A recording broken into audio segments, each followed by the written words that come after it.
News 28 मराठीमध्ये आपले स्वागत आहे। आजच्या मोठ्या बातम्यांबद्दल बोलूया। यूपीएससी एमपीएससी पूर्व परीक्षा उत्तीर्ण दिव्यांग विद्यार्थ्यांना अर्थसहाय्य 10,000 रुपयांचे प्रोत्साहन अनुदान, अंतिम मुदत डिसेंबर 31। सेलू तालुक्यातील दिव्यांग बांधवांना स्पर्धा परीक्षांची तयारी करताना येणाऱ्या अडचणी दूर करण्यासाठी पंचायत समितीच्या वतीने महत्त्वाचे अर्थसहाय्य व प्रोत्साहनपर अनुदान देण्यात येणार आहे।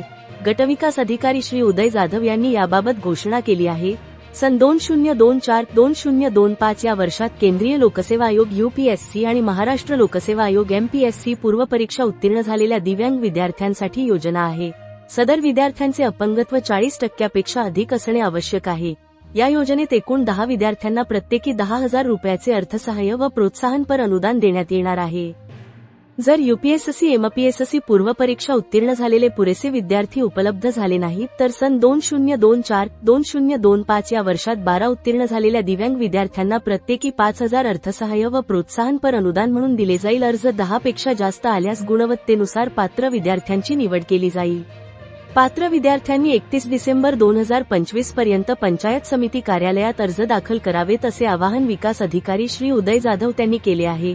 या योजनेमुळे ग्रामीण भागातील दिव्यांग विद्यार्थ्यांना त्यांच्या शिक्षणासाठी महत्त्वपूर्ण आर्थिक मदत मिळणार आहे। परभणी जिल्हा ब्युरो चीफ उत्तम लोखंडेची रिपोर्ट।